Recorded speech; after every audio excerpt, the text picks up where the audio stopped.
আসসালামু আলাইকুম। সবাইকে স্বাগত জানাচ্ছি। আমি নাসরুল ইসলাম তন্ময়। শুরুতে বিআরবি কেবল সংবাদ শিরোনাম জানিয়ে দেব এই মুহূর্তে হাতে পাওয়া সর্বশেষ গুরুত্বপূর্ণ আপডেট বাংলা সংবাদ। শুরুতেই থাকছে বিএনপির সিনিয়র যুগ্ম মহাসচিব রুহুল কবির রিজভী প্রধানমন্ত্রীর উদ্দেশ্যে বলেছেন, আপনার সরকার লুটেরা ও টাকা পাচারকারীদের প্রতিনিধি। আপনার সরকার মুখ ঢাকতে আবারও বিএনপির ভারপ্রাপ্ত চেয়ারম্যানকে নিয়ে বিষোদ্গার শুরু করেছেন। আপনার হুকুম পৃথিবীর সর্বত্র তামিল হবে না জেনে মাঝে মাঝেই বিষোদ্গার গরল উদ্গীরণ করেন। এবারে জানাবো ভারতের পশ্চিমবঙ্গে ঝিনাইদহ ৪ আসনের সংসদ সদস্য আনোয়ারুল আজিম আনারকে হত্যার উদ্দেশ্যে অপহরণ মামলায় ঝিনাইদহ জেলা আওয়ামী লীগের সাধারণ সম্পাদক সাইদুল করিম মিন্টুর ৮ দিনের রিমান্ড মঞ্জুর করেছেন আদালত। জানাবো দ্বিপাক্ষীয় সম্পর্ক, প্রধানমন্ত্রী শেখ হাসিনার বক্তব্য ও দুর্নীতি ইস্যুতে যা বললেন যুক্তরাষ্ট্রের পররাষ্ট্র মন্ত্রণালয়ের দক্ষিণ ও মধ্য এশিয়া বিষয়ক অ্যাসিস্ট্যান্ট সেক্রেটারি ডোনাল্ড লো। প্রিয় দর্শক, এ বিষয়ে থাকছে একটি বিস্তারিত আলোচনা, সঙ্গে থাকুন। এদিকে বগুড়ায় আইএফআইসি ব্যাংকের একটি উপশাখার সিন্দুক ভেঙে ২৯ লাখ টাকা চুরি হয়েছে। বুধবার রাতে ঘটনা ঘটে। জানিয়ে দেব বাংলাদেশ ভারত সীমান্তে গুলি চালাতে পারে ভারতীয় শান্তরক্ষী বাহিনী। এজন্য বাংলাদেশিদের সতর্ক থাকতে সীমান্ত এলাকায় মাইকিং করেছেন বর্ডার গার্ড বাংলাদেশ। এবং সর্বশেষ জানাবো আন্তর্জাতিক সংবাদ, কেন গ্রিসে চলে যাচ্ছে হাজারো ইসরায়েলি। ফিলিস্তিনি যোদ্ধা এবং লেবাননের প্রতিরোধ যোদ্ধাদের হামলার মুখে ঘরবাড়ি ছাড়ছেন হাজারো ইসরায়েলি। এদের মধ্যে অধিকাংশই ইসরায়েলের সীমান্তবর্তী এলাকার বাসিন্দা। এতক্ষণ শিরোনাম শুনছিলেন, এবার বিস্তারিত। প্রিয় দর্শক, আপনি যদি এই চ্যানেলে নতুন হয়ে থাকেন, ভিডিওটি দেখতে দেখতে চ্যানেলটি সাবস্ক্রাইব করে আমাদের সঙ্গেই থাকুন। আর এই ভিডিও সম্পর্কে আপনি আপনার মূল্যবান মতামতটি কমেন্ট বক্সে জানিয়ে দিন। আর হ্যাঁ প্রিয় দর্শক, জানিয়ে দিন ভিডিওটি কোথা থেকে দেখছেন। সরকার ব্যর্থতা ঢাকতে তারেক রহমানকে নিয়ে বিষোদ্গার করছে রিজভী। বিএনপির সিনিয়র যুগ্ম মহাসচিব রুহুল কবির রিজভী প্রধানমন্ত্রীর উদ্দেশ্যে বলেছেন, আপনার সরকার লুটেরা এবং টাকা পাচারকারীদের প্রতিনিধি। আপনার সরকারের মুখ ঢাকতে আবারও বিএনপির ভারপ্রাপ্ত চেয়ারম্যান তারেক রহমানকে নিয়ে বিষোদ্গার শুরু করেছেন। আপনার হুকুম পৃথিবীর সর্বত্র তামিল হবে না জেনে মাঝে মাঝেই বিষোদ্গার গরল উদ্গীরণ করেন। বৃহস্পতিবার দুপুরে রাজধানী নয়াপল্টনে বিএনপির কেন্দ্রীয় কার্যালয়ে এক সংবাদ সম্মেলনে তিনি এমন কথা বলেন। রিজভী বলেন, বুধবার জাতীয় সংসদে প্রশ্নোত্তর পর্বে শেখ হাসিনা ২১শে আগস্ট বোমা হামলার মামলায় তারেক রহমান সহ ১৫ জন পলাতক রয়েছেন বলে উল্লেখ করেছেন। এখন নাকি তাদের গ্রেপ্তারের চেষ্টা চালাবেন। প্রকৃতপক্ষে বোমা হামলার মামলায় তারেক রহমান সহ বিএনপির অন্যান্য নেতাকে ফরমায়েশি রায়ে সাজা দেওয়া হয়েছে। সেটি যে সাজানো মামলার ফরমায়েশি সাজা তা আজ সর্বজন বিদিত।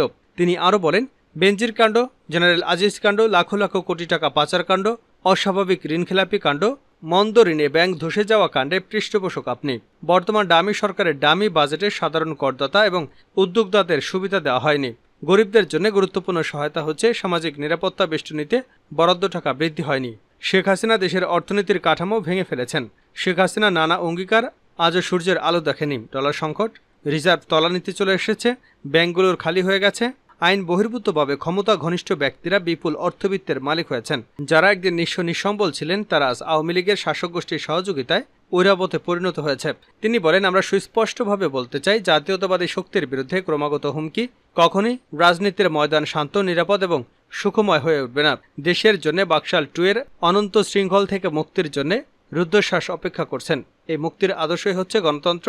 আজ অগ্রদূত এবং অগ্রগণ্য নেতা হিসেবে তারেক রহমান গণতন্ত্র ফেরানোর আন্দোলনে নেতৃত্ব দিচ্ছেন। তার বিরুদ্ধে প্রধানমন্ত্রীর মানহানিকর এবং কুরুচিপূর্ণ হুমকির তীব্র নিন্দা ও প্রতিবাদ জানান রিজভী। এমপি আনার হত্যা, মিন্টুর ৮ দিনের রিমান্ড। ভারতের পশ্চিমবঙ্গে ঝিনাইদহ ৪ আসনের সংসদ সদস্য আনোয়ারুল আজিম আনারকে হত্যার উদ্দেশ্যে অপহরণের মামলায় ঝিনাইদহ জেলা আওয়ামী লীগের সাধারণ সম্পাদক সাইদুল করিম মিন্টুর ৮ দিনের রিমান্ড মঞ্জুর করেছেন আদালত। বৃহস্পতিবার ঢাকার চিফ মেট্রোপলিটন ম্যাজিস্ট্রেট আদালতে হাজির করে পুলিশ। এরপর মামলার সুষ্ঠু তদন্তের জন্য তাকে ১০ দিনের রিমান্ডে নিতে আবেদন করেন ডিবি পুলিশের সিনিয়র সহকারী কমিশনার মাহফুজুর রহমান। শুনানি শেষে মিন্টুর ৮ দিনের রিমান্ড মঞ্জুর করেন chief metropolitan magistrate Mohammad Tofazzal হোসেনের আদালত। দ্বিপাক্ষীয় সম্পর্ক, প্রধানমন্ত্রীর বক্তব্য ও দুর্নীতি ইস্যুতে যা বলেন ডোনাল্ড লো। যুক্তরাষ্ট্রের পররাষ্ট্র মন্ত্রণালয়ের দক্ষিণ ও মধ্য এশিয়া বিষয়ক অ্যাসিস্ট্যান্ট সেক্রেটারি ডোনাল্ড লু গত মে মাসের মাঝামাঝি সময় বাংলাদেশ সফর করেন। এ সময় তিনি পররাষ্ট্রমন্ত্রী, তথ্যমন্ত্রী, প্রধানমন্ত্রীর বাণিজ্য উপদেষ্টা সহ ঊর্ধ্বতন কর্মকর্তাদের সাথে বৈঠক করেন। এছাড়া তিনি বাংলাদেশের সুশীল সমাজের প্রতিনিধিদের সঙ্গেও মত বিনিময় করেন। সফরে তিনি যুক্তরাষ্ট্র ও বাংলাদেশ সম্পর্কের মাঝে আস্থা ফিরিয়ে আনা ও অভিন্ন স্বার্থ সংশ্লিষ্ট বিষয়গুলো নিয়ে একসঙ্গে কাজ করার মাধ্যমে দুদেশের সম্পর্ক জোরদার করার ব্যাপারে আশাবাদ ব্যক্ত করেন। সেই সঙ্গে তিনি দুর্নীতি বিরোধী লড়াইয়ে বাংলাদেশের সরকারের সঙ্গে একসঙ্গে কাজ করার ক্ষেত্রে যুক্তরাষ্ট্রের কমিটমেন্টের ব্যাপারটিও গুরুত্বের সাথে তুলে ধরেন। লুর সফরের পরপরই 20 মে যুক্তরাষ্ট্র প্রশাসন বাংলাদেশের সাবেক সেনাপ্রধান জেনারেল আজিজ আহমেদের বিরুদ্ধে উল্লেখযোগ্য দুর্নীতিতে জড়িত থাকার কথা জানিয়ে নিষেধাজ্ঞা ঘোষণা করেন। প্রধানমন্ত্রী শেখ হাসিনার 23 মে একটি সভায় কোনো দেশের নাম উল্লেখ না করে বলেন, তিনি যদি বাংলাদেশের একটি বিমান ঘাঁটি স্থাপনের জন্য একটি বিদেশি রাষ্ট্রকে অনুমতি দিতেন তবে গত জানুয়ারিতে তাকে ঝামেলামুক্ত নির্বাচনের প্রস্তাব দেওয়া হয়েছিল।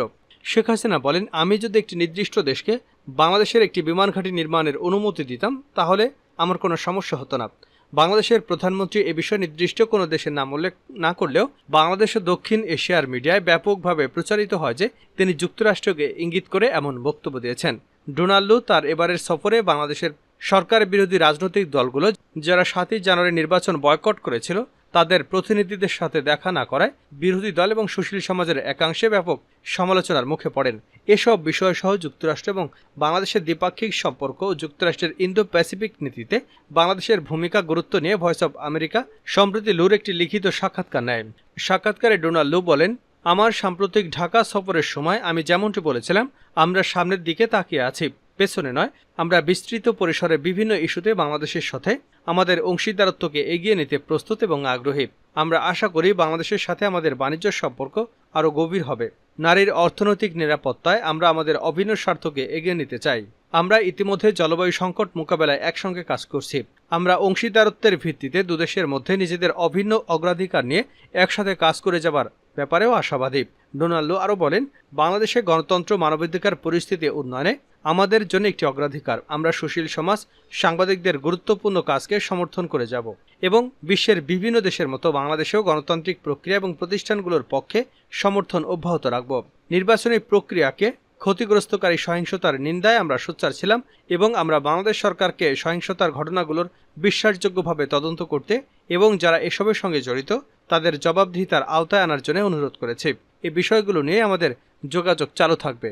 ডোনাল্ড লুর কাছে প্রশ্ন করা হয়, বাংলাদেশের প্রধানমন্ত্রী শেখ হাসিনা 23 মে একটা অভিযোগ করেছেন যে বাংলাদেশ এবং মিয়ানমারের কিছু অংশ আলাদা করে পূর্ব তিমুরের মতো একটি খ্রিস্টান জাতি গঠনের চক্রান্ত চলছে। তিনি আরও দাবি করেছেন যে তিনি যদি বাংলাদেশের একটি বিমান ঘাঁটি স্থাপনের জন্য একটি দেশকে অনুমতি দিতেন তবে গত জানুয়ারিতে তাকে ঝামেলামুক্ত পুনর্নির্বাচনের প্রস্তাব দেওয়া হয়েছিল।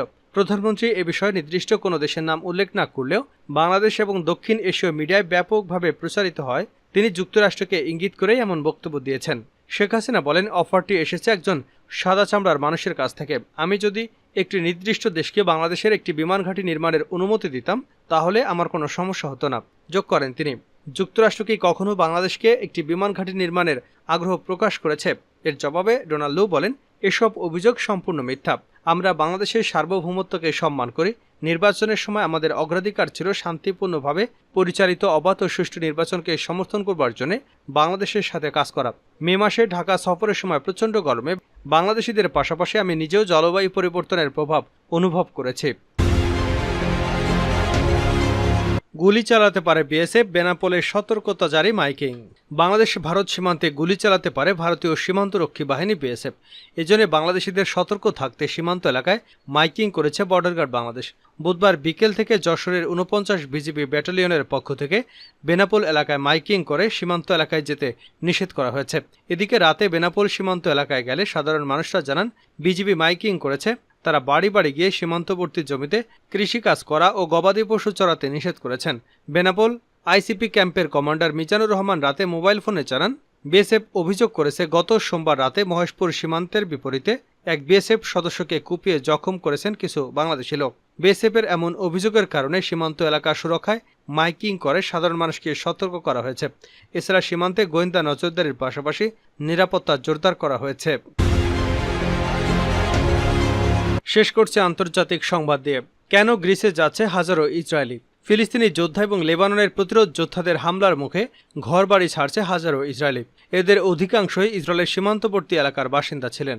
জীবন বাঁচাতে এখন গ্রীসে যাচ্ছেন এসব বাসিন্দারা এবং সেখানে স্থায়ীভাবে বসবাসের বন্দোবস্ত করছেন, যা স্থানীয়দের মধ্যে ক্ষোভ এবং উদ্বেগের জন্ম দিয়েছে বলে অভিযোগ করেছে হিব্রু ভাষার সংবাদ মাধ্যম ডিমার্কার।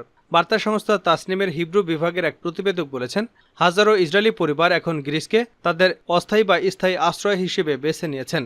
আর এই ব্যাপক সংখ্যক ইসরায়েলের গ্রিসে পাড়ি জমানোর কারণে সেখানে অ্যাপার্টমেন্ট কেনার চাহিদা বেড়েছে। চাহিদার তুলনায় আবাসনের পরিমাণ কম থাকায় বাড়ি ভাড়াও অনেক বেড়ে গেছে। সম্প্রতি গ্রিসের ইভা দ্বীপের এক রিয়েল এস্টেট এজেন্সির মালিকের সাক্ষাৎকার নিয়েছিলেন দৈনিক ডিমার্কার পত্রিকার প্রতিবেদক ডর উরফম্যান। ওই সাক্ষাৎকারে রিয়েল এস্টেট এজেন্সির মালিক বলেন, ইহুদি অভিবাসনের ঢেউ রাজধানী এথেন্সের দিকে। বর্তমানে এথেন্সের উত্তরে শত শত ইসরায়েলি পরিবার পাওয়া যাবে যারা নিজেদের জন্য এরই মধ্যে একটি কিন্ডার গার্ডেন এবং একটি ইহুদি স্কুল তৈরি করেছে। ওই প্রতিবেদনের আরেকটি অংশে বলা হয়েছে, এখানে আসা ইহুদি ইসরায়েলিদের ফিরে যাওয়ার কোনো ইচ্ছা নেই এবং তারা এখানেই থাকতে এসেছেন।